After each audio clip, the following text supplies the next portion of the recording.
Good morning, everybody. Welcome to the 7th Annual How-To Festival at San Diego Public Library. Yay! We're so excited to have you here with us today to learn something new, to learn how to. We've got 5 great presenters this morning. We have some food topics. We have some craft topics.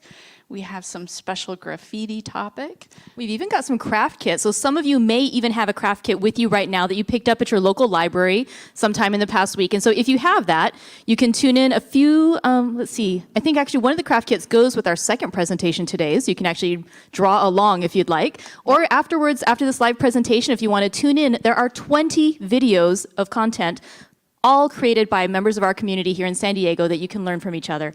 So yeah, and all the videos also have their own instructions. So you get step-by-step instructions for whichever how-to video you want to follow along with. absolutely. Sounds like a great thing. Yay! All right. All right, shall we introduce our first performer? Presenter? I think we should. Okay. Oh, shall I? Okay. So our first presenter is Joe Meisner. He's going to be showing us how to make a simple and delicious chili. And Joe describes himself as a humble librarian in the big city. Take it away, Joe. All right. Well, it's so wonderful to be here today at the How-To Festival. First, I thought it was the Joe-To Festival, and that's why you invited me. Well, of course. Of course. We're going to make an easy and delicious chili today that you really flexible. You can change it up all kinds of different ways. You can feed a whole bunch of people real inexpensively with this also. So let's start by starting with our mixture. I covered this last year. It's basically garlic, onion, and shallots, and it's absolutely delicious starter. I'm going to throw it right in the pot. And Joe, At a stovetop. and I think that video on how to make the mixture is still available on the San Diego Public Still Library's available. YouTube channel. Yes, and it will enhance all of your meals. Definitely. All right, so we got our mixture in there, and then we're just going to add a whole bunch of beans, right? So I just use canned beans to make it easy. You want to rinse them off real good. We're going to add some pintos. We got some Great Northern beans. Extra great. Great. Black beans. So I noticed you're using a whole bunch of different beans. So is this because it has to be this kind of bean, or is it because you can... Use any beans you like. Okay. I just grab what's available, what looks good, and a good variety. All right. So we got some Or so cannellinis. like if your kids will only eat If pinto they'll beans, only you can eat- use only pinto beans? Exactly. Now here's the trick. We're just going to use a little bit of a chili beans. Add that right in. Give us some flavor. We're going to grab a can of regular chili. If you want to make it vegetarian, you can just add a couple cans of chili beans. So the chili and chili beans are different. How? This has meat. It has a little more Okay. flavor. This is just kind of a standard chili sauce. Okay. Yeah. I like to add some diced. Oh, I have a bunch of kidney beans. I forgot. Oh, nice. Love the kidney beans. Me too. Let me put that aside. Next, we're going to add some diced tomatoes. Gotta have a few vegetables, right? Good. Yeah, that's our vegetables. We're going to add some salsa. Nice. So you can use a canned salsa, you can make your own, but that gives you a little more flavor in there. Then, I like the ground beef in mine. You can use ground turkey. Again, you can do a vegetarian version where you wouldn't use the meat, but let's get all So that if you were meat doing in. this at home, would you like saute the beef, or saute the meat first and then add the rest of it Yes, to so it? you want to brown your beef first. Okay. And normally I would do this in a crock pot and let this cook slow over the course of a day. You put it in the morning, and then when you come home at night, the house smells delicious, and you make some cornbread and you're ready to go. Last touch, I'm going to add a teaspoon of cumin in there. And we're going to find our big spoon, and we're just going to mix that all up. So you got a mixture, starting with your mixture. And then everything yeah, else in there, right? A lot of Chili. mixing, a lot of Christina, mixing you're so going on funny. here. All right, so if you see, we got a great batch there. That's so colorful. Yeah, so you could cook it on the stovetop, just you want to cook it slow and long, and like I said, I like to do it in the crock pot. So let's take a minute and let's look at some of the finished product here. It's like the magic of television. Oh, show us what it looks like when it's done. Time travel. Okay. By the way, for anyone who's not here, it smells really good. Ooh, there's All steam right. coming off it. So we got our chili. We're going to add a little bit of cheese on there. Got to have the sour cream. A little dollop. Ooh. And we're going to put A little bit of onion on a top. little onion. And So to again, top with it the off. toppings, is it like it has to be this way, or? Yeah, again, it's a really flexible, if you like green onions on top, or if I want to put more veggies in there, or I like, extra ground turkey, I can do that. Very A cool. little hot sauce on top gives you some color, gives you lots of flavor.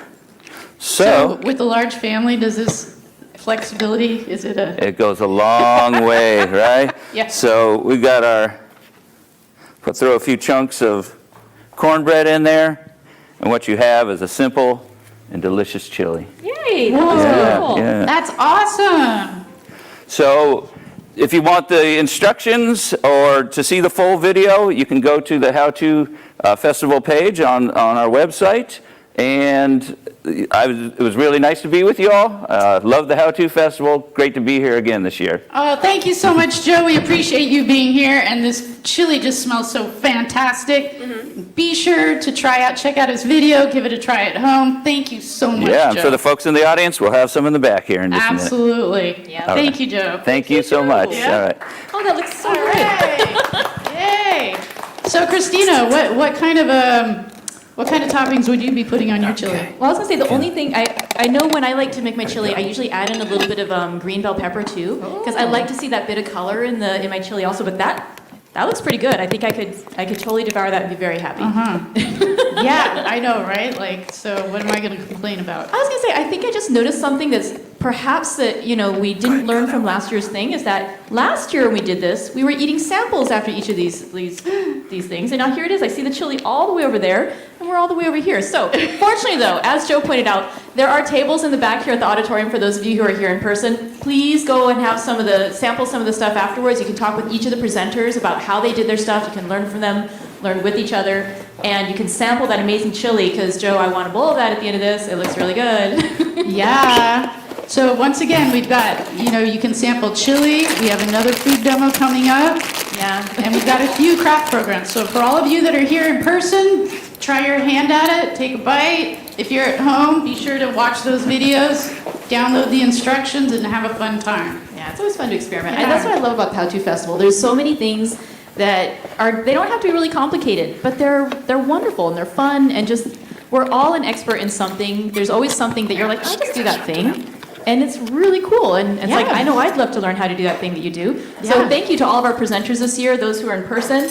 Oh my God, Joe. Whoa, Thank Christina God. gets to try it. Look at Yes, that. Dreams do come true. Oh, look at this. Yum. Give us 2 spoons. Thank you so much. I'm Yeah. going to put it right there so we can start sampling that in a little bit. Oh, awesome.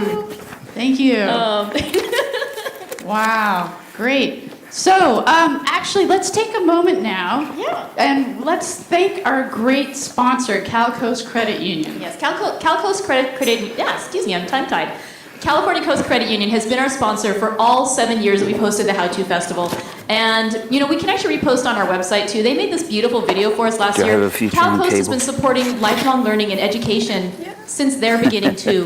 They actually started out as a credit union for teachers in the San Diego area or the California area. And so they're just, the perfect partner for us to support lifelong learning. let's And they've got some nice stuff going on today too. Yes, so we actually have Tim from Cal Coast Credit Union outside. He has got a table here, so if you're here in person, be sure to talk with Tim. You can learn more about their services, their classes, what they can help you with. Also, for people that are tuning in at home or here live, they're offering $100 for opening an account. We will post Tim's contact information in the chat so that you know how to get a hold of him and get that $100 discount. Yeah. But again, we'll post that in chat, and if you're here, talk to Tim outside at the table. I'm just actually going to correct you one little thing there, Adrianne. Sorry. It's not a discount. You Oh, you sorry. create a new account with $25 and they give you $100. They It's not a give you discount. $100. It's free money. It's really good stuff. I like free Right, money. free money, free money. Thank you for the correction, No worries. Christina. I plan on, like, yeah. All right, That so are we ready for our next presenter? Are we ready? Okay. All right, well, our next presenter is James Jepson, who likes fixing 2D stuff, excuse me, who likes fixing flat 2D stuff on paper. And today he's going to be presenting for us on how to draw legible graffiti in 3D on paper. Ooh. Welcome, Mr. James Jepson. Thank you. Sure. I want to make sure everybody can see these. With legible graffiti, you're basically turning something that's going to be relatively flat, like this bookmark, into something three-dimensional. You're going to want to use a light source. You can either use one that plugs in, or you can use one that's portable. You'll also want to use clear transparency screens so that you protect your light source. Where do you get a light source like that? I got this one with Crayola, and I got this one online with Amazon, the Art Dot. I think it was $30. Oh, cool. Very cool. But it comes so out really really good, affordable and for what it's you get to got do with it. That's nice. 3 different light speeds. If you don't have that, a good fix is a window. That's brilliant. I do have a window at home already. Thank you. Yes. So when you're doing a table tent, much like a bookmark, you're just going to double it up. And the only difference is, instead of doing like this one, I did it wrong. Table tent, if you fold it over, one side is going to be upside down, the other side will be right side up. To fix that, so that you make your tent nice and neat, is to make sure that one side is always upside down. Otherwise, it will look funny. But if you do it right, where you have table on the bottom and tent upside down on the top, when you fold it over, they both fit. Excellent. That's way more fun than a traditional table tent. I think the other one's salvageable too. So you're if you going to just cut want it to off and have taped it on. on one side some word, book, your name, whatever you want to do. And on the other side will be something else. But again, make sure that it's upside down. Now, what I've done with legible graffiti is I've tried to make it really simple, really quick, really fun thing to do. So that if you only have a few minutes, you can get this stuff done. For the most part, the first step in the stages of legible graffiti is going to be the basic one, where you're just dealing with one letter at a time, no obstacles around it. When you get to the intermediate, it just means you know how to put 2 letters together. And you would slide them left or right. So the only obstacles you're going to be dealing with are the ones to the left of the item or to the right of your whatever word letters you're going to use. When you get to advanced, which is pretty much the last stage of legible graffiti, you're dealing with stuff not only left and right, but top and bottom. It gets complicated. So I would really recommend doing one letter at a time. So you might make your bookmark small by just using the first letter of your name and the first letter of your last name. So, the steps of legible graffiti. Start over here. Very first thing you're going to want to do is copy your original drawing, make a duplicate. You're going to make a twin. And then from that twin, you go right to the next step. The first step is the longest, by copying whatever it is that you need to do. If we were doing something like your name goes here, that's 16 letters. That's going to take you some time. But if you're dealing with just one letter at a time, it shouldn't take a lot. So copy original drawing is going to be the longest, probably the longest step. Number 2, move copy for angle is your shortest step. That'll happen like that. The moment you have something right here, like if we could zoom in down at the bottom, or we have here, we just want to figure out which angle we're going to use to start blocking it in. Oh. You only get one on paper, but there's 360. And depending on how thick you want your letters to be, it could be limitless how much different variations you could do with it. So, looking at something like this, it's really just We'll use a big one. So you're actually, I mean, literally, you have a copy of the other one, and you're layering them on top and staggering them a little bit, setting them off from each other, so you can get the perfect angle aligned Right. across all your letters. Because really? usually it's just right on the original and you Yeah. don't see anything, so it doesn't really stick out. But the more you move it around, the more it'll stick out or project from your page, and you'll make a 2D surface into something that looks almost like a 3D surface. So if we took with this R right here, and we decided instead of coming down from the top left down to the right like we have with all of these letters, if we decide to mix it up and go different, the different angle, the next step that we would be doing is connecting the corners. So all I'm going to do here is just connect all those corners. And you're being really bold. You're going right in with pen. Yeah. No pencil here. You're an expert. Nah, I've been doing this for quite a long time, so I don't usually use pencils unless I'm coloring it. So it sounds like once somebody, understands the technique, which is actually not so complicated, that, even pretty young kids could do this, right? Yeah, little kids, definitely. Oh, very cool. They could probably teach an elephant how to do it if they could get the trunk steady. All right, we'll try. Maybe we'll try that next year. That's really it. After you've connected corners with the step 3, you would go into step 4, which would be your outer edge. So if we do another letter like this, step 1 again is to copy the original drawing. Step 2 is to move it for an angle to get that thickness. Step 3, we connected our corners. Step 4, you go around that edge, and again, you're just using the original design as a stencil to kind of block it in like it was a 3-dimensional dot to dot. And then steps 5 and 6 are just add detail and color, and then you're done. May I hold up one of these completed ones over here that has lots Be of my color guest. detail? Be my guest. Check this out.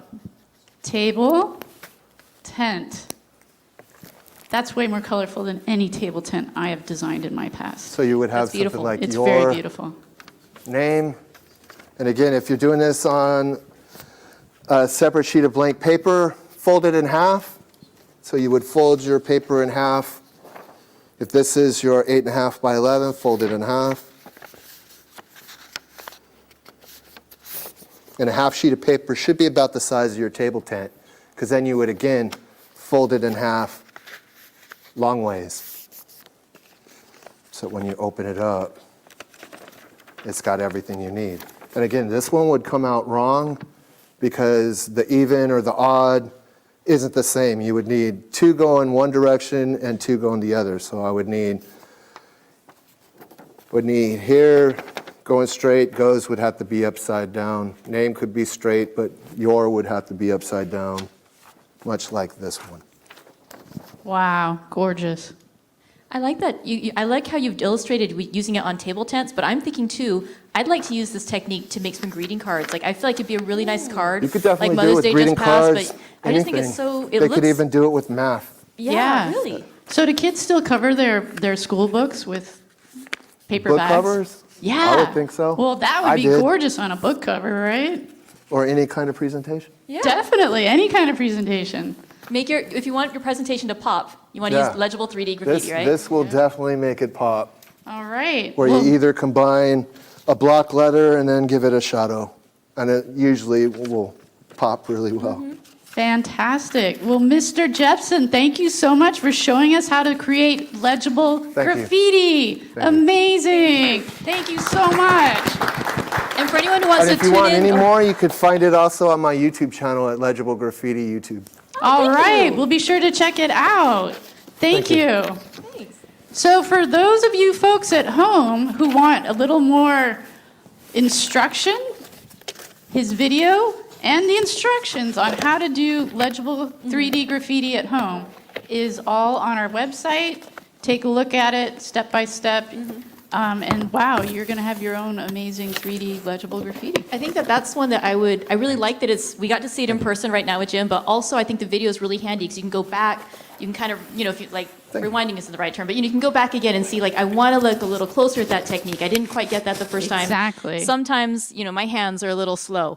And so it's nice to get to look at it again and really learn. And so Yeah. I'm so glad we have these videos available to see again, to practice, and to really get a chance to learn with. And also, you might have missed it, but Mr. Jepson has a YouTube channel, Legible Graffiti on YouTube. So you can check out more of his videos there.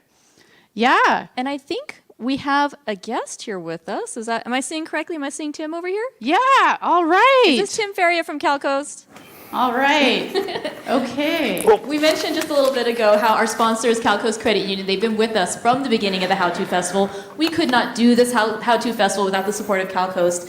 Thank you, Tim, for being here with us today. It's my pleasure, and it was like just got the phone call the other day to come over here because the person that does this apparently took another job elsewhere, so I'm here in his place. But basically, it's a pleasure to be associated with the library.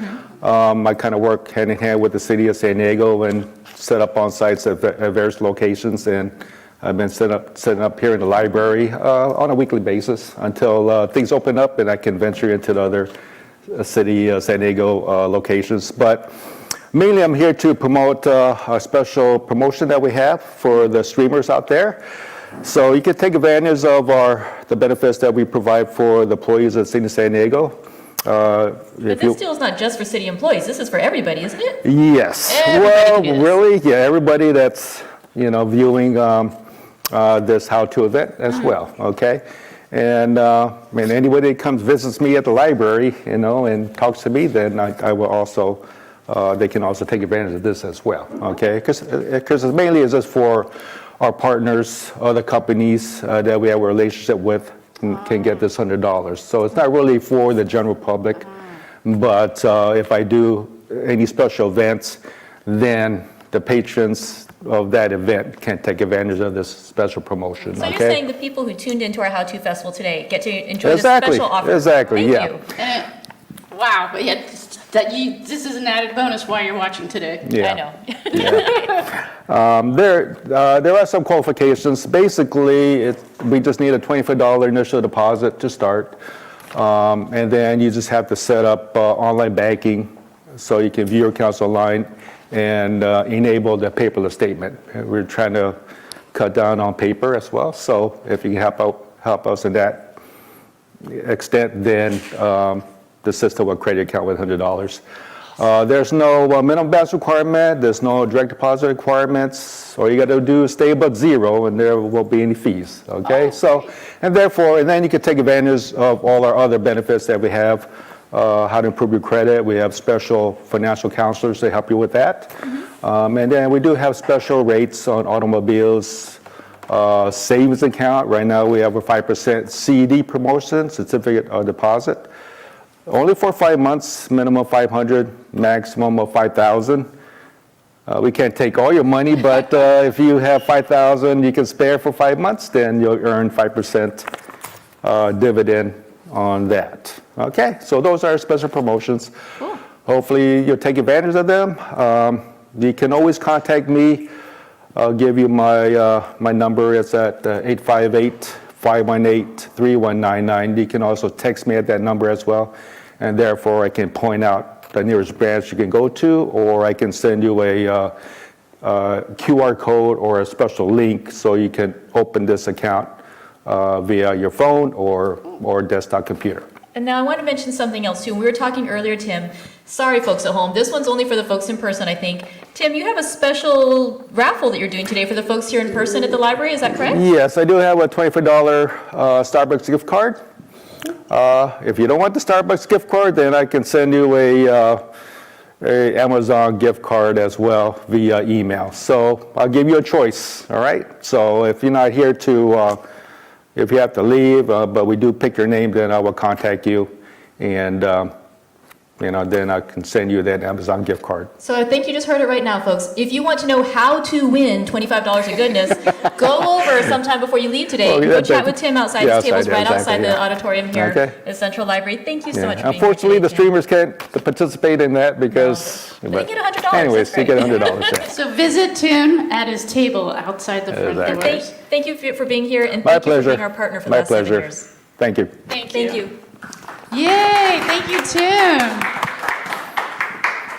All right, so just for the folks viewing at home, we'll post Tim's contact information again, so no worries about that. Okay. And we are so proud to have them as our sponsor. As Christina mentioned earlier, they're really big on education. They offer all kinds of educational programs for people who bank with them. And they also offer a lot of wonderful workshops. Yeah, like you were saying, like I've seen that they offer workshops for adults, also for young people, like how do you start saving? How can you build those good habits? And so, yeah, those workshops are really, really helpful. You How learn to improve your credit score. how to do a lot of things. They were perfect partners for us. They really were. Yep. They're all about how to. We're all about how to. Yeah. Yeah. So I know. let's see. Well, we're getting set up for our next program. Let's see. Should we see if there's any questions in the chat? Let's go look over and see. Okay. All right. Well, we hope people are watching at home, right? By the way, thank you for those of you who actually did come in today. It's good to see you out here. And as I mentioned, please take advantage of the goodness out in the back after you get a chance to watch the demonstrations here. Our presenters are going to be around if you want to ask them specific questions, like how did you do that? Can you demonstrate that little technique to me again? And especially for Joe and myself too, can I taste that? Does it taste as good as it looked? And hopefully the answer will be even better. Right? Oh, okay. All right. Well, it looks like our presenter's ready. So how about if Oh, we are head you back ready to the already? table and we'll check in with the chat in a little bit. Okay. Yeah? Oh, that's good. All right. Almost Okay. ready. All right. Well, then we'll keep looking at the chat here. Okay, Yes? Yes? I'm ready. All right, we are ready. Okay. Our next presenter is Helene Idels. Helene is a youth services librarian who enjoys being creative and recently learned how to make decorative air plants. It is so easy, and she is happy to teach others this simple craft. Let's go and learn with Helene how to make a decorative air plant. Thank you. All right, thank you. Welcome, Helene. Thank you for having me here today. So, as they stated, I only just recently learned how to do this myself, and I decided if I can do this, then those of you at home can also do this. It's really easy. So I'm going to tell you real quick what kind of supplies you need to do your at-home decorative air plants. So I have a little basket here full of materials. You want to have your craft wire, and you can get those at any local craft store, and you can get different thicknesses and different colors. And you want your air plants, and these you can get at a garden store or a nursery. And these are different air plants. And what else do we need to have? You want to have, if you're going to do it, you can do either a hanging air plant or you can do it on a rock. So you can use different sizes and styles of rocks. Do you just find the rocks, do you look around as you're taking a walk or anything, or do you go buy a special? I Is had there a some rock at home, store? and yeah, Okay. picked up a few, and I brought in my little gnome from home. Oh, maybe he needs an air plant too. He needs an air plant, and you can even decorate him. You can make a nice little rock garden with the air plants. And like I said, the craft wire, the air plant, and then decorative beads. Now, I did buy these at a craft store, and there are a lot of different styles and sizes and colors that you can use. I'm going to keep those out. But also, I don't know about anybody else, but you know when you have your favorite necklace or bracelet Yeah. and it breaks and the beads go scattering all over the place? Well, I save them. And so you you can get to repurpose them. Exactly. So you've got reuse, I love the that. idea too, you might have special memories sometimes with the jewelry, Exactly, who gave it to you or yes, where you wore it to a yeah. special occasion. I love that you can use it again and still remember And still the have moment. your little beads, Yeah. yeah. And then you just need scissors. You can just use regular home scissors or craft scissors. And then you want to have a little spray bottle because you do want to spray them occasionally to keep them moist. So those are basically all your supplies that you need. So I'm just going to show you real quick how to do one. So is that how you take care of the plant? You just squirt it a little bit? Yeah, because especially if you have it, here's one that you can just hang somewhere at home, and you just mist it a little bit, and Nice. especially down at the bottom where the root is.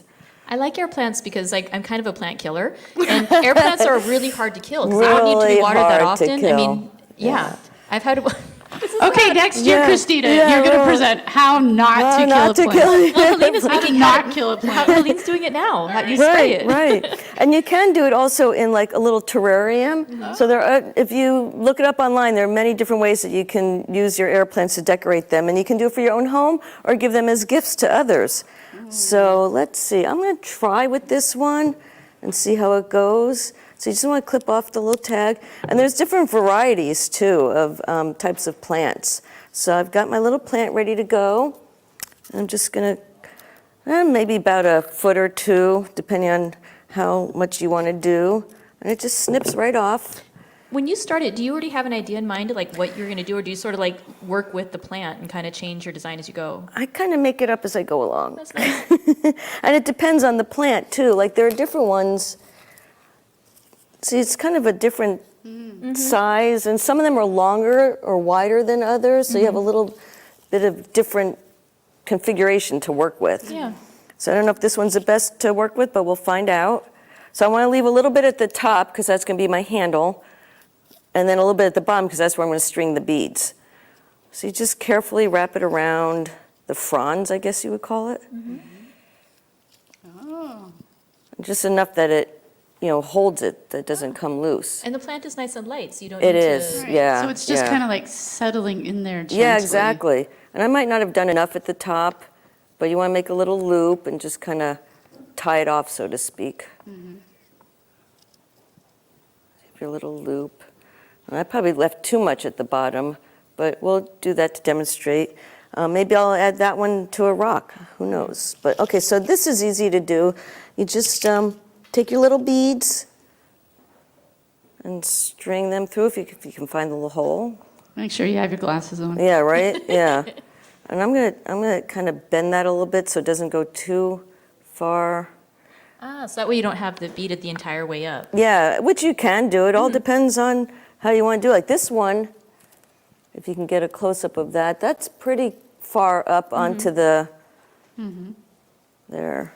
So I probably made that a little too long at the bottom, that's why. Yeah, you have But you scissors. can adjust as you go, right? Yeah, That's the beauty yeah. of this project. And you can always, and the nice thing is it's kind of like knitting or crocheting. You can always tear it loose and start over again if you don't like what you got. So, and I am going to just put one or two more beads because I don't want to take too much longer. And so this wire that you're using, it's like a craft wire, so it's not super stiff. It's Exactly, easy to it's cut very, and it's very bendable. pliable. Oh, Yeah. pliable, yes. Yeah. So even kids could manipulate that, Yeah, right? absolutely. Great. And, Oh, okay. ooh, You want to go get the Yep. first question? I'm gonna go grab some questions. and Let's I'm see going to here. get that last little bead in there.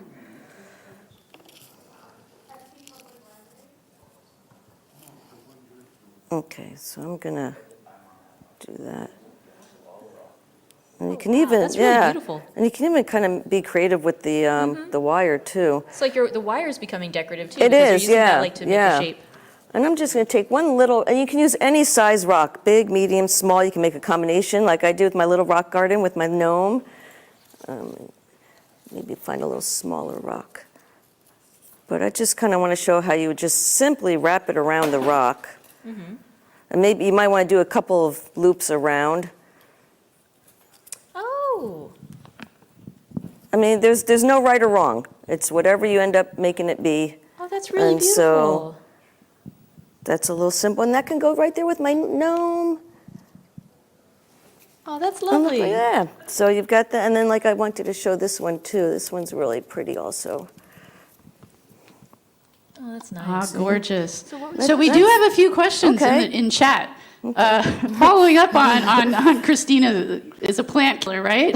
So Thank you for letting me know I'm not alone. Thank you. okay, so Christina's not alone. People are asking, how do you keep them alive? So can you go over again? You spray the plant, correct? Well, these I soaked before today. I soaked them to get them nice and moisturized. So occasionally you just soak them in some water, Yeah, correct? but once you've got them all decorated, I don't know if you want to like put this whole thing, in a bucket of water. That's why the little mister, and I didn't want Okay. to blast everybody. So Right. you would just kind of mist all Oh, around. nice. And how often do you do that?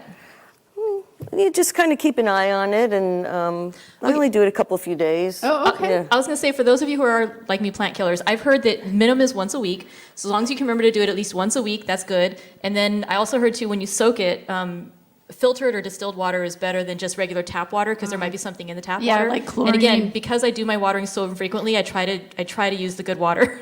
Hey, maybe you should increase the frequency, Christina. What do you think about that? That would be brilliant if I remembered to do it. Yeah, and Yes. especially if you have it somewhere noticeable around your house where you'll see it every day, and you'll just get a routine and a pattern to remember to water your air plant.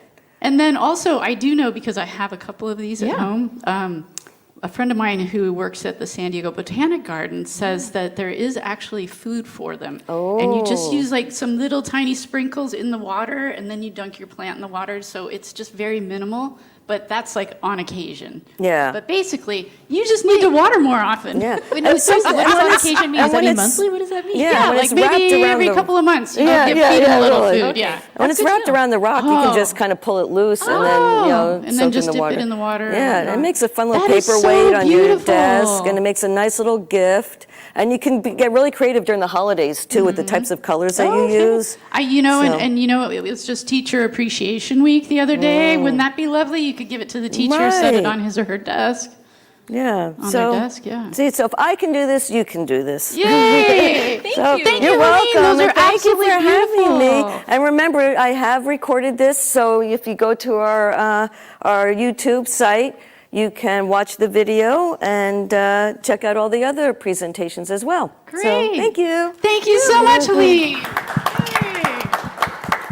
I gotta say, I really, really, really love the idea of repurposing like the broken jewelry. Because Totally. I've got like several pieces, like a bracelet that broke, a necklace that, the thing it was on broke apart, but I want to save the beads. And I always think maybe I'll restring them and remake that exact piece, but turning them into something else, something that's still living, something that... Right? And then you can look at it every day. Yeah, I like right? that. I Or think at that's a least really great when you idea. remember to water it. Well, maybe I'll remember to water it more if it has that special extra association. That's right. But I love that. Or for like maybe your mom gave you something really special and you know it's meaningful and yeah. So what other plants have you tried to get not kill? Well, okay, I'm actually doing better lately. I am doing better. Succulents? I have succulents, of course. I have a drought-tolerant yard, too. I did that because of the watering issue. Right now, just in the kitchen, I've got like a tomato plant that I'm trying to get a little bigger so I can plant them in the garden. I've got, there's something else. I don't remember what it is. Oh, gosh, I don't remember. Oh, strawberries. I'm trying to grow strawberries this year. That's my first time doing that one, so we'll see how that one goes. Well, you know, what you've mentioned reminds me that in our past, we've had a couple of how-to presentations on these topics, Oh, yeah. which you can still access through our YouTube page. For example, there's how to grow your own mini organic garden. Yes. And we have how to propagate houseplants. Yes. And also how to plant succulents in unusual containers, like a teacup. It's the most adorable thing ever. Oh, wow. Yeah. That one I could maybe do. I know, right? Right? Because, you know, how often do you have to water those? Not that often. I think I could do that one. All right. So, Yeah. So, folks, visit our YouTube channel. You can see all of this year's 20 videos, plus the instructions, plus the videos from last year as well. Mm-hmm. Yeah. I like that too. Again, with the nice thing that since we moved over to not just only doing the in-person demonstrations, which was how our How To Festival started, but since we started doing the videos, you can keep learning year after year. Like even though it's a brand new year, it's a brand new festival, you can learn from all these 20 presentations that we have this year, but you can also learn from the ones we had last year and the year before. It's Exactly. like we always have the opportunity to keep learning from each other. Hey, you know what, Christina? What? It's kind of like a how-to library. Oh my God, it is. I know, right? San Diego Public Library's own How To Library. That's right. Visit us on YouTube or visit the library's website, sandiego.gov. Easy peasy. sandiego.gov/H2F, How To Festival. I forgot the important part. Good thing there are two of us up Yes. here. Well, what do we have for our next presentation? Is our next presenter ready? Almost. Almost. Almost. Okay. Almost. Almost. Well, folks, I have to tell you that this presentation is very library oriented. Yes. Yes. For a topic near and dear to our hearts. Do you like reading books? I may have read 1 or 1,000 in my time. Have you ever thought about writing your own book? You know, I don't know that I could. If only I had a proper book that I could write. A proper book to write in maybe would Like be a- a way to inspire me. Like a proper book to write in? but that doesn't already have any content. Right. I mean, you have to start with something. You need something to write on. Yeah. I think if you had the right thing to inspire, it would work. It would help. Like the right kind of book. Yes, if only. Your own special personal book. Yes. Yes. Really? Maybe this is our Maybe. chance to learn how to make our own special book. Is it time to learn how to make our own special book? It is. It's fun. Okay. Awesome. Well, let me tell you a little bit about Craig Wimberly. Craig loves arts and crafts and finds inspiration for their next creative project in the most unlikely of places, from flowers in the sidewalk to the superheroes on TV, and even in the rare books room at San Diego Public Library. Let's learn how to how to bind a mini hardcover book by hand with Craig Wimberly. Yay! Welcome, Craig! Hi, y'all. My name's Craig. My pronouns are they, them, and I am a library assistant at the Central Library, and I am here to show you how to do this. All by yourself from scratch. It is a hardcover book. It's not the kind that you just fold when you were a kid to give to your mom on Mother's Day. It's a full book. That's what you give to your mom when you're an adult on Mother's Day. Exactly. You make her a whole book. This is the real thing. So I'm going to go over the supplies first, because this is kind of almost a specialty hobby, but not really, because most of this you can figure out from scratch at home. So everybody has pencils at home. You probably have a ruler, you have scissors. You might not have a full X-Acto kit like me, but you might have an X-Acto knife at home. In a pinch, you could probably just use a scissor blade, right? Yeah, anything you've got that can cut through paper. That's pretty much the worst thing that you're going to need to cut. Okay. And then if you have a sewing kit at home, you would need one of these. What I have found really handy in my bookbinding is these rounded needles, which I didn't know were a thing until I started bookbinding, but they're really helpful in the motion that you have to do Do they have a when you're special bookbinding. name? I don't think so. It's They just a kind of rounded look a little needle. like a fish hook, sort of, right? Right? But they're Yeah, needles, with so no they're barb. And if you had a fish hook at home, you probably could use one of those. Clearly, I don't fish. She reminds me that fish hooks have barbs. Okay, yes, not a fish hook. Not a fish hook. And then, so you would also need some waxed thread.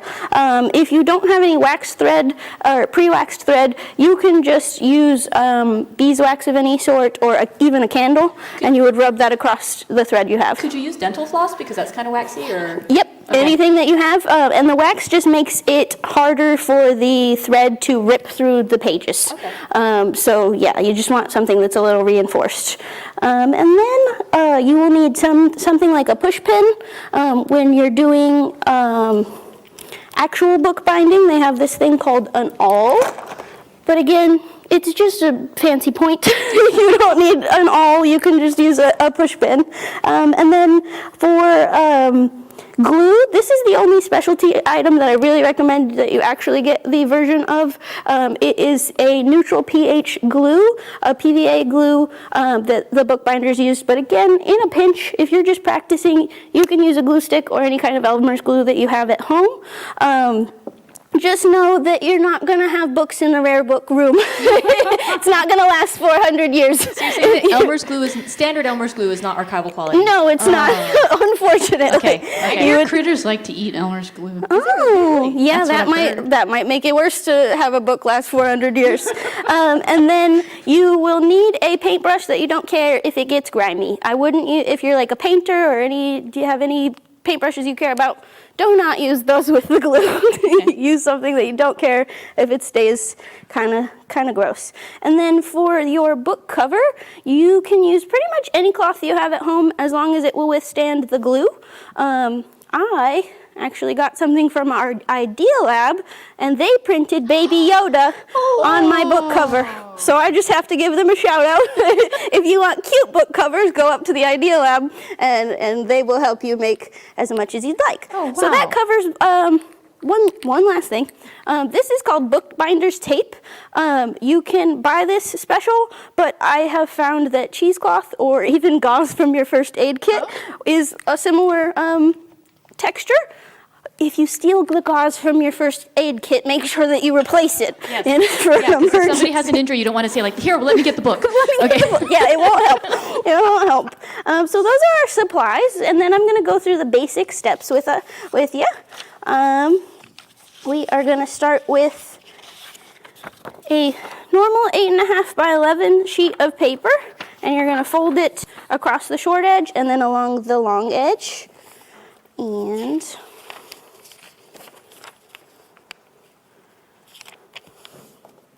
So it's like you made like a 4 square out of it, kind of. yeah, and then you're going to go a little further and do 2 more sections so that in the end you have 8 sections of your 8.5 by 11 piece of paper. And in the end, it will look something like this, just the 8 sections. And once you've got that, you are going to cut those into what they call a folio. And once it's like this size and you fold it in half again, these will create your pages, and they're called a folio. And then you are going to combine 4 or however many will stay together folios to create a signature. Wait. So a folio is each of the sheets that Yep. then gets folded in half, and then a signature is when you stick your folded sheets together, your folios together. And so this all together is a signature. And so what you're going to do with your signature is you're going to make sure the spines are lined up.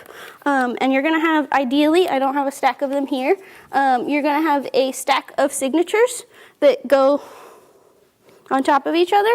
And you will use your ruler to mark equal intervals across the middle. When you're ready to make holes in it, you just need something that has a hard edge so that your push pin or your awl will go all the way through the center of the spine.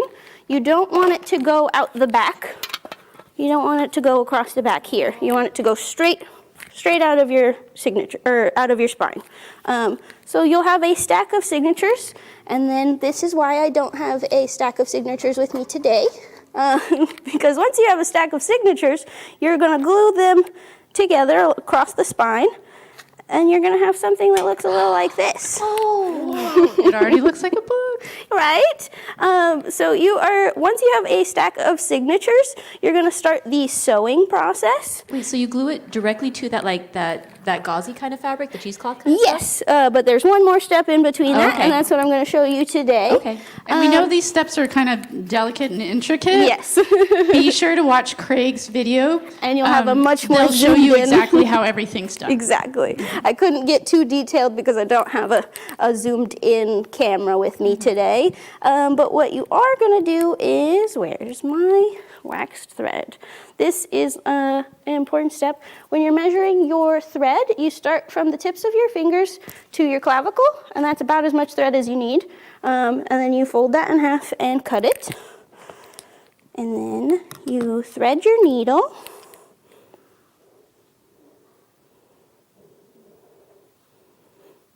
And you double knot one end. I'm only going to single knot it because I know we're short on time. You can double knot if you need to. Right, you have a little bit of time. So you're going to start in the interior of your signature, and you're going to go out the back, and hopefully you've done your holes as straight as you can, and they will line up. Do you want your knotted end to be, your tail to be inside, or is it going to be on the outside ultimately, going to be covered by the glue?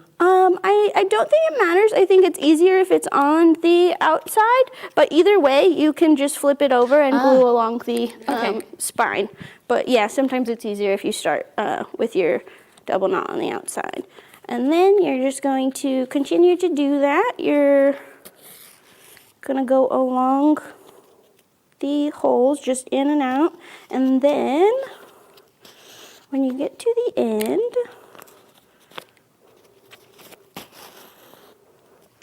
I'll show you the important part. When you get to your second signature, and I think I have one more here. Oh. I think I brought enough examples to show you. When you get to the end of your signature, you're going to loop in through the first hole, and then come back out of the second, and then, so this is a much sped up version, Right. but you're going to pull through the first loop of the first signature, and and then back in the second hole so that you have a very, very tiny loop connecting your signatures together. See? So you just continue to do that until you get the book as big as you want it? Yeah, Oh. and I suggest in my video about 8 to 10 signatures, but if you want a very fat, fat little tiny book, you can do as many as you'd like. And then, so that is the process that you do the sewing, and as Adrienne said, there's a much more specific process on the actual video. And then, so our next step is going to be gluing the spine together, and that's where we take in the gauze or cheesecloth or bookbinder's tape, whatever you decided to use, and you glue that along your spine and put it in whatever you're going to use as your press. I have a tiny little flower press, but you can use 2 heavy books, binder clips, just anything that is going to keep this as Vice grip? tight. Yeah, honestly, that's what they recommend, but I don't have a vice grip at home. So I wanted to bring in examples that you might have at home if you're already doing other hobbies or you go to school, you have binder clips. So you will leave your entire text block in your press, and then we will move on to our book cover. This is honestly the easiest part. Wait, how long do you need to let it sit? Like a day or Just hours? until it's dry. You want to wait until the glue is not tacky anymore. You want to make sure it's completely dry. You have questions? Oh, questions? Oh, okay. Keep going. I'll Yeah, go get for the question. sure. This is honestly the easiest part is your book cover.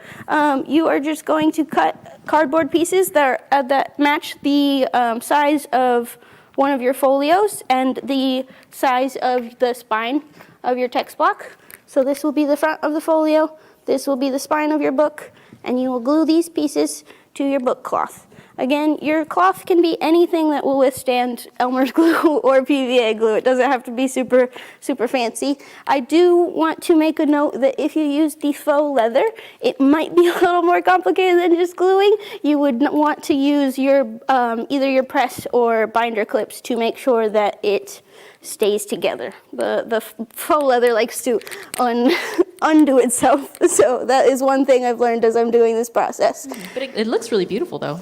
Thank you. Yeah, I like this because it felt a little more impressive than the regular cloth ones that I had been doing. But anyway, if you present that as a gift to someone, they're going to be super impressed. I think the cloth one is really impressive, too, honestly. And again, you're going to let this dry. As long as it's not tacky and none of the glue is coming around the edges, you should be good to go. And then you're going to take your dry text block and you're going to connect these 2 pieces. Ideally, I would have 2 cover pages in here connected to the cover. It'll look something like this when you're done with it. These 2 pieces. That's me. That's my voice. Imagine that. So yeah, you're going to have a cover that looks something like this when it's complete. And then you are going to attach all of your pieces. Wait, where do you put the string in? The ribbon? You have The a beautiful ribbon, during the same step that you put the gauze around the edge of your spine, you can put in a ribbon or any decorative pieces that you would like as well. What I haven't experimented with, but I want to, is when you're younger and you have your little diary that has the little lock on it, I want I want to make something like that as well. And you can also, if you're into jewelry making or any of that kind of thing, you can also attach a keychain right there in that step. Anything that goes in the spine will be in that same step as the bookbinder's tape. So it sounds like there's a lot of thing you can do. I mean, you're teaching us the steps, and then you can kind of just experiment and play around with it and get really creative. Yeah, as long as you follow the main steps, you can kind of do whatever flourishes or decorative items that you would like. And then when you get to the end of connecting all of these pieces that you've made together, this is the part that it's going to sit overnight. You're going to put it in your press, and I don't want to undo all those right now, but you're going to put it in your press, and this is the part where you leave it overnight. Okay. You want it to be as strong as you can get it and as tied together as you can get it. And then when you're done, like I said, it's going to result in a teeny tiny book that you can give to your mom for Mother's Day or whatever you'd like. And as you were saying, the sky's the limit in creativity. This is a bigger version of the thing that I just made for you. The steps for bookbinding are the same no matter what size book you are creating. That's beautiful. Can I open that one? Yeah, absolutely. Feel free. That's gorgeous. Thank you. And I think that covered just about everything that I have. If we have any questions in the chat or... I was gonna say, she even took the time, they even took the time to kind of curve the corners here. Yes. And so, there's so many things you can do. You can, did you get it that way, or did you take the time? I made it. Very, very exciting. I mean, again, you can make it as creative as you'd like to. That's beautiful. Thank you. Yeah, and that's just about what I've got. Oh, sorry. Question from YouTube. Are there different sewing techniques for different thicknesses of paper or stacks of paper? Yes, there are all kinds. I just went over one type of stitch. There are all kinds of threads and maneuvers you can do for different thicknesses or even different folds. I just showed you the traditional fold for a traditional hardcover book. There are a lot of Japanese versions of different book bindings. You can see an option in the rare book rooms. It's called accordion folds, and it's more like this instead of flipping open like that. So yeah, there's definitely different stitches for different types of materials and what you want the book to look like when it's done. Thank you. Is that what we Was did? there another question, or? No. And yeah, as we've reiterated, there's a much more in-depth tutorial on the web, and just check out the How To Festival YouTube. Is that what was the URL again? sandiego.gov/H2F, How There you To go. Festival. Actually, another question that I have for you. Absolutely. You have a bunch of other tools up here, some specialty bookbinding tools, and I really appreciate that you showed us how, I don't have some of these bookbinding tools, things I could use at home so I can make it myself. But did you demonstrate some of those in the videos too? Because I know you have them so that people here in person can kind of see if they want to get deeper into bookbinding. Do you demonstrate any of those in the video also, or? I did a little bit, but yeah, we can go over a couple of the specialty things that I have. These are called bone folders. The ruler will do the same exact job, but you basically use bone folders to make folds really, really flat. When you fold a piece of paper, it looks something like this. It'll come undone really easily. But if you use a bone folder, I'll just demonstrate that real quick. When you fold that, that's not coming. That's Makes not a really crisp Yeah. scene. Yeah. I like that, yeah. Yeah. Speaking of paper, we do have another question in the chat. What type of paper? Are there different papers? Can you tell us, how do you figure out what kind of paper you should be using to make your own book? If you're going to do this at home, you can literally use any printer paper that you have. Christina mentioned earlier archival quality. There's definitely higher quality papers that you can go out and buy, but I'm a very big advocate. If you're trying a new hobby, you don't have to go out and buy the highest quality that you get. But if you do decide that you want to get more into bookbinding, there are definitely higher quality pieces of paper. But paper's paper, fabric's fabric, whatever Start with works. what you have Exactly. and see how it goes, and then move on up if you're really and there's into it. definitely thinner papers, thicker papers, but whatever works. Okay, good to know. Thank you so much, Craig. Thank you, Craig. Thank you for this is having me. fabulous. Thank Yay. you. Oh, I'm so excited. Are you going to make your own hardcover book? I actually really want to. Yeah. I bought over the years several journals and things. Some I kept, but a lot I give as gifts of just blank journals, because I love the idea of people, again, express your thoughts, do whatever, make it whatever you want it to be. It can be your stories, it can be Right. your to-do list, it can be your memories, it can be anything, and I love that. And Right. I love the idea of putting my care and time into designing it, the whole thing for my, to make this gift even more personal. Exactly. Oftentimes I'm thinking, well, you have pictures of your family, right? Right. For Mother's Day, you want to give your mom something really special. Well, you could bind it in a photo collage, right? Oh, that's a great idea. Or what about when you go traveling and you've saved all those menus and those postcards and everything? You could kind of make a collage of that and use it as a cover, right? Huh. The possibilities are endless. This is so exciting. Well, speaking of possibilities, I'm going to let you be on your own for a moment because Okay. I'm going to get ready to start because I'm going to do the next presentation. All right. Oh, no, so that was a secret. Oh, no, not a secret. Okay, so I will chat while Christina goes to set up her presentation, and Christina is another of our food presenters. So for those of you that are here in person, not only do you get to try a delicious chili that Joe made, but you're also going to learn how to make, and I'm going to wait for Christina to tell you what it is, but you will get to try it afterward. And in the meantime, if you're here in person, please visit our craft tables in the back. You can learn how to make your own air plant. You can talk to Craig about her techniques for making your own hardcover book. And we have Mr. Jepson. He can tutor you on how to make legible graffiti. Speaking of which, all of these presentations, as well as our full 20 new presentations, how to do a variety of things, are available on our YouTube channel. Not only this year's presentations, but last year's presentations. We have a plethora of how-to. You could keep yourself busy for ages and ages, as well as instructions, because I know that some of the detail, especially with Craig's sewing, or maybe some of the other projects were a little hard to see without a zoom on the presentation, but in the video you'll get it, and the instructions are very detailed as well. So for this next presentation, I have to tell you, Christina might not be so great with houseplants, but she's really great with food. So you're in for a treat. And last year, she showed us how to make a perfect ramen egg. If you've ever eaten ramen and you had that perfect egg that's perfectly yellow, perfectly slightly not cooked, it was brilliant. And I got to eat it. It was great. So I can't wait to show you what she's going to make this year, and you'll be so inspired that you'll make it at home yourself.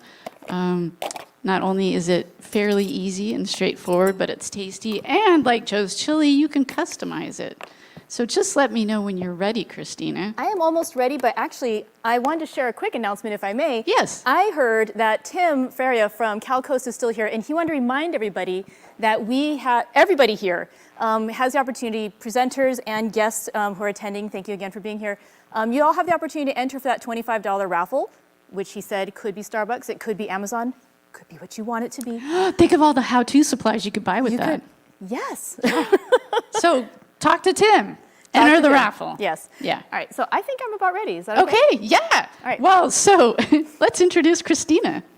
Christina is very excited to combine her love of reading, 80s music, and the absurd by organizing a Most Wuthering Heights Day. Should we explain what that is? Finish and I'll Okay. take place. So each of you can consider yourself personally invited to don a red dress and come dance to strains of the musical performance artist Kate Bush's Wuthering Heights in Pacific Beach's Library Park on Saturday, July 30th. So this is what she does when she's not cooking. Okay. And she'll tell us a little bit more about what is this greatest Wuthering Heights Day I will tell you a ever. little about Wuthering Heights Day. I'm also going to start out with onigiri. So today I want to show you how to make onigiri, which is Japanese rice balls. I'm going to show you 3 basic varieties, and when you come by my table in the back, I have 2 of the varieties already pre-made out there, and if you want, I can hand make you some fresh with the ume also. So basically, the rice balls, you just take your rice and you squeeze stuff into it and you make a delicious food. But while I do that, let's talk a little bit about Wuthering Heights Day. So Wuthering Heights, has anyone here read Wuthering Heights by Emily Bronte? A classic of literature. It's really fun. It's weird, but it's like a classic Gothic romance, very intense. And there's a song from the 80s by Kate Bush, also very intense. And it's basically the story of Heathcliff and Cathy and their doomed romance. I'm going to tell you about that as I make. So the first thing I'm going to do for you, we're going to make 3 different varieties of onigiri today. The first one I think is the easiest because you just sort of mix stuff into the rice and squeeze it into your shape and you're pretty much done. I cooked some salmon and then I flaked it up so you just have salmon flakes. If you don't want to use, again, when you're making onigiri, it's just rice with whatever you think tastes good. You can use like everything. Pretty much everything. And so again, this version of using salmon is very classic, but you can use whatever you like. I made a bunch of rice. Your rice should be warm still. It could be hot. Usually if I was doing this at home, I would do it right from the rice cooker and then I would regret that my hands were burning. If you watch my video, you'll notice me like, my hands turn really red doing it. In this one, I'm also gonna mix in this stuff called goma shio. Goma shio literally means sesame seed with salt. Goma is sesame seed, shio is salt. And so it's just black and white. I think it adds a little bit of extra flavor and it adds a little bit extra color, and you start to eat with your eyes, right? You eat with your eyes first before you get to put it in your mouth. And so you want your food to be attractive. And so this one is going to be a very simple rice ball with a mixture of rice. It's easier than like if you were making, oh, sorry, one thing I should mention. When you make sushi, you usually mix like vinegar and salt and sugar into your rice to get it to be preserved and to also have that delicious flavor. Onigiri is a little easier than that because you're still using the same sushi rice, but you're not mixing in the vinegar. It's just rice with your fillings. And so it's easier if you want to think of it that way. It's like a little... Easy is good. Easy is good. By the way, I did sanitize my hands before I started. What you would do, if you're at home, usually I would either have a bowl like this to get my hands wet so that the rice won't stick to my hands. I'm gonna get that closer to me actually. Or you could have, if you do this by your sink in the kitchen, you can just wet your hands in between your rice balls. You don't want your rice to stick. So this first one, what I'm gonna show you is a simple technique. I've got my salmon and my goma shio mixed into my rice, so my rice looks really kind of pretty. It's nice already. If you were lazy at home and you didn't even want to bother forming it into rice balls, you could just eat it like this. It'd be delicious. But let's make it into rice balls. I'm just going to take some and I'm just going to squeeze it. Depending on how big you like, I like mine a little bit bigger because, again, I like to eat. Just squeeze it with your hands. As I'm squeezing, and then I rotate a little so I can get it, squeeze a different part. We want it to be held together. You don't need to totally squeeze it so like it becomes one big clump of rice, but you want it to be squeezed enough so that it's not going to fall apart as you take your bites. So here I have a basic ball, and I could be done with it. If I wanted to wrap it with some nori, the roasted seaweed sheets, I can do that as well. But I'm trying to decide, do I want to leave it like this shape? Yes, let's leave it with this shape in a ball. So I've already pre-cut some of my seaweed, my nori, into these little rectangles. You'll notice too that your nori has a shinier side and a rougher side. I like to put the shiny side on the outside because I think it's prettier. And there you go, basic onigiri. What my mom does when she makes me these, and she makes me these a lot when I go on like road trips or anything like that, she'll actually wrap the entire ball. And so it's not what you're gonna get if you go to like the store or something like that, but it makes it really nice because if you are ever on a road trip and you wanna reach into that bag where you have, or the Tupperware where you have your onigiri, you don't want them to be stuck to each other. And so when it's totally wrapped in your seaweed, you have it ready to go. Ah! Got a little bit of Beautiful. seaweed falling off. So that's basic onigiri wrapped into, rolled into a circle. And then you can just store it in your Tupperware Yeah. until you eat it. I'm going to show you another variety and then another shape also. So the next one we're going to do, let's see, we're going to do umeboshi. So ume are Japanese pickled plums. They tend to be sour. This particular variety that I bought has shiso inside. Also, shiso are these little leaves, and they just have this really nice flavor. I'm terrible with description of the flavors. I'm so sorry. So I hope you guys will come by and try it because it's like it has this little bit of sweetness, I think, because again, it's a plum, but it's very salty and it has that pickled, and so it's like it kind of like makes your mouth go like you've eaten a lemon. It's kind of tart. It's delicious. And so what we're going to do is we're going to put our umeboshi inside. Again, wet my hands so my rice isn't going to stick. This is where we're going to get a little trickier. First, we just made a basic ball, right? We squeezed. We're going to take some rice. We're going to take a little bit, and I'm going to actually put it in my hand, and I'm going to sort of flatten it out. So I have like a little surface there that I can put my stuff onto. I'm going to take my umeboshi, my pickled plum, and I'm just going to drop it in the middle. And what I want to do is wrap around that. So as I get a bit more rice, I'm going to take it in my hand and kind of flatten it out again so I don't just have a big clump of rice. I'm going to wrap that around. My hand's getting sticky. I'm going to get it wet again. And then I'm going to squeeze. Now again, if I want to just leave it in a circle, I can, but I want to show you how to make a triangle. When I'm making a circle, I leave my hands soft and cupped so I can make a nice ball and make a sphere. But if I want to turn it into a triangle, again, these handy hands, they're so versatile. It's amazing, right? I'm going to bend my hand more so I have an angle, and I'm going to squeeze my hand like that. So I'm using my hand this way to squeeze it flat, and then I'm using it this way to squeeze that triangular shape. And you can already see I'm getting it. As I flip it over, I'm going to do a bit more, and I'm gonna just keep rotating my triangle. So I'm getting a bit more of that shape. So you're kind of channeling the Play-Doh process It from when is you were the a Play-Doh kid, process, right? I guess, yeah. Hey, we have a question in the chat. Please. So you mentioned that we can store these in Tupperware. Yeah. The question is, how do we keep it from drying out after a day? Like, You eat 'em. You just have to eat it. You eat them. I mean, the thing is too, like you can refrigerate it. And I saw a thing on a website. The Just One cookbook site is great, by the way, for Just doing. one cookbook. Yeah, she does amazing recipes, amazing Japanese recipes. Actually, she had a tip that I was like, oh, I wish I'd known that before I made my video. When she does her umeboshi, what she does is she actually, I'm sorry, I'm just gonna rip off a little of this paper so I have it not covering the entire thing. 'Cause I think it looks cute. When you can see it like that, you can see a little bit of the tip hanging out. What she does with her umeboshi is she actually puts it in a little bit of saran wrap and then she squeezes out the pit, so you only have the good flavoring. I left the pit in there, so if anyone eats the umeboshi one, be aware, do not break your teeth, be careful. Don't eat the pit. This was funny too. After I made the video, I went to my mom's house and she made me some of these because we eat these a lot. And she was like, Christina, don't eat don't. She was like, literally like, don't break your teeth. And I was like, it's know, real, Mom. people. It's very real. Okay, last one. I was gonna do one more technique with you guys on how to make another filling. So if you have something that you're filling inside that's not perhaps as set in form as that umeboshi is, that pickled plum, what I have my last one, I only brought in a little bit of it because I made a bunch of these if anyone wants to try them. It's a little bit of like tuna. It's just canned tuna that I drained out the water, and then I added in some mayonnaise. You can use standard mayo. I used the Japanese mayo, the Kewpie brand stuff. I did want to mention if anyone's using the Kewpie mayo, be aware it does have a little MSG in it. For most folks who are not sensitive to MSG, it's not a big deal, but if you are sensitive to MSG, you might not want to eat these today just because I did use the Kewpie mayo. Did I see a question or? I'm not sure. Let me double check. But that's Kewpie, Kewpie. It is Kewpie, and it has All a cute right. little picture of a Kewpie doll in the front. All right, so same thing. I'm just going to go ahead and form this shape, making my little onigiri. And again, I usually start with the ball, and then I squeeze it into the triangle, rotating as I go. And it's just a simple thing.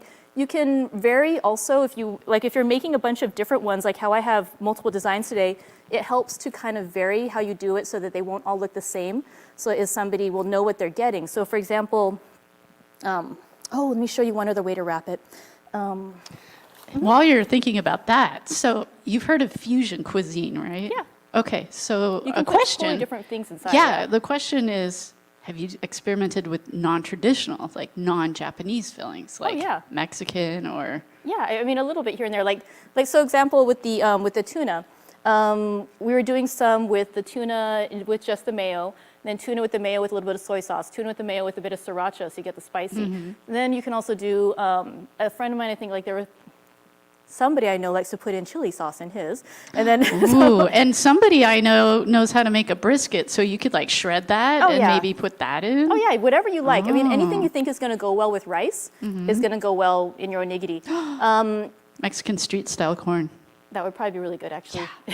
So with this one, this is another technique. So you could also take your onori and leave it into these longer strips. If you wrap it around and then just sort of bring it over, I think it kind of looks like you're putting on a bathrobe, but it kind of wraps it around more.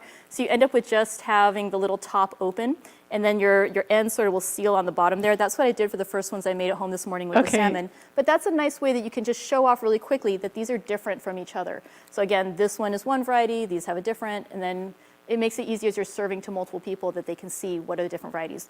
When you do something like this too, you could also put a little thing on top, like, what was this? This was tuna. If I had a little extra tuna, I could put a little dog How about on top. a goldfish cracker? I don't know that I would eat that with rice, but it would probably taste really good. You could also, I could picture crumbling that and sticking it on top. Yes, right? Right? Why not? Sure, why not? Why not? Or a little, I don't know what it's called in Japanese, but the fish roe. The masago, yeah, that'd be really good. So yeah, there you go. There's my little onigiri. And It if looks you would very like, Star Wars like. What am I thinking? you're missing here? lightsaber. Oh, that's what it is. I think we have some how to use chopstick kits back there. If they We have chopsticks, do, you we can do make your own indeed. lightsaber for it. All Okay, right. so there you go. That's my sample on how to make onigiri. Awesome. And we will have some in the back if you want to try some later on. But that's all I got. Great. Thank you, Christina. Thank and you. if you want to go through her instructions more slowly, Yes. check out her video. She demos everything, and there's an instruction sheet so you can find out how you spell it. Can you spell onigiri for us? Yeah, onigiri is spelled Onigiri. Thank I feel you like very it's much. spelling bee time. Onigiri. Thank you. Hey, maybe we should do a how to do a spelling bee. Sure. Anyway, Sure. so when do we eat these? Like, I mean, I don't mean right now, but of course I'm going to eat one right now. So but I mean, I why? like to- When do you make these? And I make them and then I serve them. This is amazing that I've managed to let these last so long. It's only because I brought them in for all y'all. But if I was serving these later on, I would, the recommendation I saw from the Just One cookbook is you can kind of put like a fabric over it, like a towel or something, so that way it won't totally dry out. If you put them in the fridge, your rice is going to get hard. And so I would probably leave them, if it was me, I would leave them out on my counter for a little while, but not too long because, again, we didn't put any vinegar to preserve it. None of this is Mayo. anything there's a little bit of mayo in there, but it's been a relatively short time. There's nothing raw in there. Everything's been cooked, so that's good. Great, great. Thank you so much, Christina, for showing us how to make onigiri. Onigiri. Onigiri. All right. So what else do we need to tell everybody about the How To Festival? I think we need to tell folks that there are 20 videos out there to watch. Oh, and our special extra drawing, in addition to the folks that are able to enter the drawing right now for the $25 gift card from CalCoast, we have another special thing.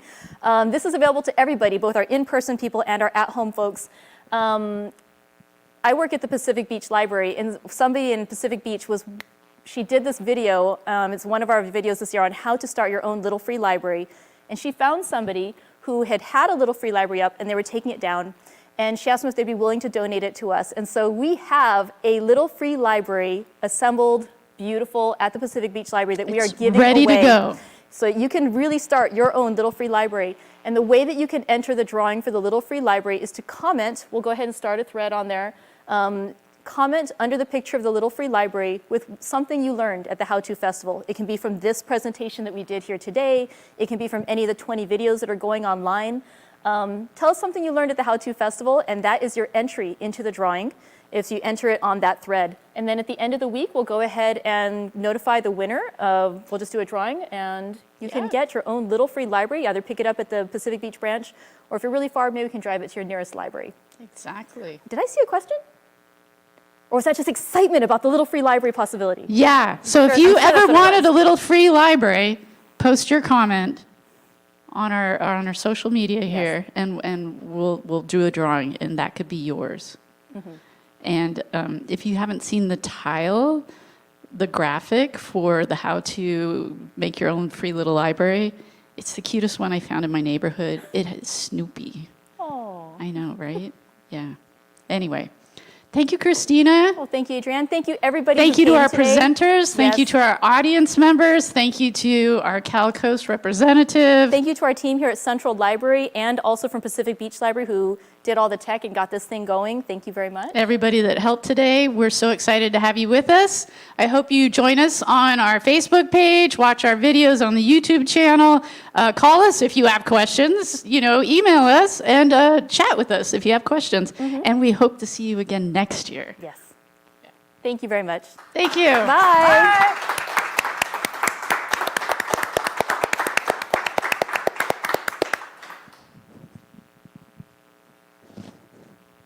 All right, folks, it's time to eat.